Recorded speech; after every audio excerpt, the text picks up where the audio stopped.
কি মনে করছেন আপা ফিরে আসবেন? ভয়টা কোথায় আপনাদের? আমাদেরকে যে অনলাইনে বলছে না, বারবার হুমকি দেয় না যে আপা আসছে, আপা আসছে, তো আপনারা কি তাই বোধ করছেন যে আপা ফিরে আসতে পারে? আপনারা গণ অভ্যুত্থানের শত্রু আকারে কাজ করছেন। আপনারা গণ অভ্যুত্থানকে অন করেন না, আমলাতন্ত্রের মতো।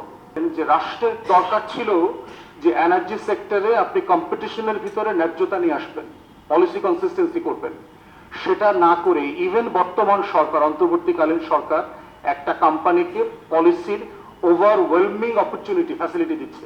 আওয়ামী লীগ কিন্তু এটা করে নাই। আওয়ামী লীগ কিন্তু সব অলিগার্ক, পুরো ক্রিমিনাল গ্যাংকে সমান অপরচুনিটি দিচ্ছে। মানে সব খুনিকে সমান ধরনের অস্ত্র দিয়ে বলছে তুমি সব পরিমাণ খুন করতে থাকবা। এটা হলো তার অলিগার্কির ফেয়ারনেস ছিল, ন্যায্যতা ছিল অলিগার্কির ভিতরে, যে আমার প্রত্যেকটা ক্রিমিনাল গ্যাং একই অস্ত্র পাবে খুন করার জন্য, তাকে আমি অস্ত্রের ভিতর থেকে বঞ্চিত করব না। তাহলে আমার রাষ্ট্র আজকে কি করছে যে আমরা গণ অভ্যুত্থানের মধ্য দিয়ে যাদেরকে দয়া করে অ্যাডভাইজার বানাইছি, দয়া করে বলি এই কারণে, কারণ ওনারা আওয়ামী লীগের সময় খুব বেশি কষ্টে থাকেন নাই, আমাদের মতো 6 রাত 6 বাসায় ঘুমান নাই, রাত 2টার সময় পালায় বেড়ান নাই, জানলা থেকে পালায় বেড়ানো, নিচে গিয়ে দেখি চার গাড়ি র্যাব দাঁড়ায় আছে আমার ধরার জন্য, মা এক বাড়িতে বসে কাঁদতেছে, আমার 5-6টা বাসায় আমার লুঙ্গি আছে, আমার দাঁতের ব্রাশ থেকে শুরু করে কাপড় চোপড়ের 6টা সেট আছে 6 বাসায়। এই কোন অ্যাডভাইজার 6 বাসায় থাকছেন? আমরা রাশেদরা, এই হেলাল ভাইরা যারা ছিলেন, এই আশরাফ ভাইরা ছিলেন, ওনারা তো সবাই লুকায় লুকায় ছিলেন বাসায় বাসায়। তো এই জন্য বলছি যে অ্যাডভাইজারদেরকে আমরা আল্লাহর ওয়াস্তে অ্যাডভাইজার বানাইছি, যারা আওয়ামী লীগের আমলে বউয়ের নামে, পোলার নামে, মায়ার নামে কনসালটেন্সি করে হাজার হাজার কোটি টাকা, শত শত কোটি টাকা ব্যবসা করছেন, খুব বেশি খারাপ ছিলেন না। তাহলে আপনারা অ্যাকাউন্টেবিলিটির প্রশ্নে এখন এত ব্যাডলি পারফর্ম করছেন কেন? কি মনে করছেন আপা ফিরে আসবেন? ভয়টা কোথায় আপনাদের? আমাদেরকে যে অনলাইনে বলছে না, বারবার হুমকি দেয় না যে আপা আসছে, আপা আসছে, তো আপনারা কি তাই বোধ করছেন যে আপা ফিরে আসতে পারে? আমি বুঝি নির্মাণের শিল্প, সালাম স্টিল বোঝে ডিউরেবিলিটি। সালাম স্টিল, মোস্ট ডিউরেবল স্টিল। তো এই যে পলিসি ইনকনসিস্টেন্ট জায়গায় দেখলাম দুদক, রাশেদ একজন বিপুল সম্পত্তির কথা বলছে, দুদকের যারা চেয়ারম্যান, কমিশনার হয়েছেন, ওনাদেরকে তো আল্লাহর রাস্তায় আমরা বানাইছি, এবং ওনাদের যত সুযোগ সুবিধা আগে বঞ্চিত করা হয়েছে, ওনারা তো এই সুযোগ সুবিধা আমলে পেয়েছেন। তাহলে জ্বালানি খাতের অলিগার্কদের বিরুদ্ধে আপনারা ইনভেস্টিগেশন করছেন না কেন?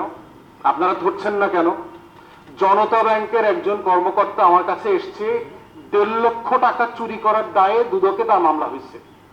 আর জনতা ব্যাংকের এমডি হাজার হাজার কোটি টাকা লুটপাট করছে বেক্সিমকোর সাথে মিলেমিশে, সে দিব্যি বহাল হালতে ভিআইপি প্রোটোকল নিয়ে ঘোরাফেরা করছে, রাষ্ট্রের বন্দর পার হচ্ছে, আর পার হচ্ছে। তাহলে এই দুদক দিয়ে আমরা কি করিব? এই দুদকের চেয়ারম্যানদেরকে যে আল্লাহর ওয়াস্তে আমরা বানাইলাম, ট্যাক্স পেয়ারদের টাকা দিয়ে ওনাদের 16 বছরের বঞ্চনার সুযোগ সুবিধা ফিরাইয়া দিলাম, ওনারা কেন এনার্জি সেক্টরের এই দুর্নীতি অ্যাড্রেস করছেন না? তাহলে আমাদের প্রশ্ন তো খুব পরিষ্কার যে আসলে আপনারা গণ অভ্যুত্থানের শত্রু আকারে কাজ করছেন। আপনারা গণ অভ্যুত্থানকে অন করেন না, আমলাতন্ত্রের মতো।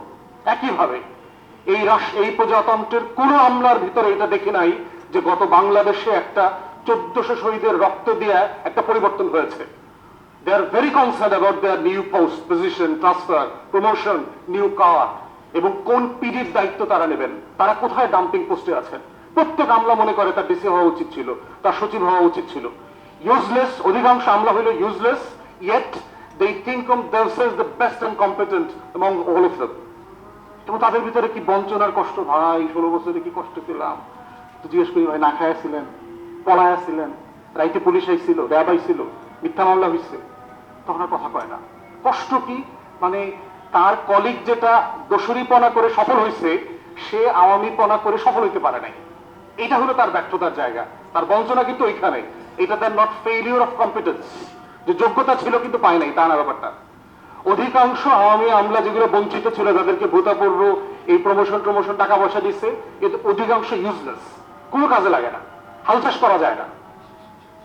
তো এই লেভেলের অ্যাডমিনিস্ট্রেশনের মধ্য দিয়ে বিআরসি কথা আপনারা বারবার বলেছেন।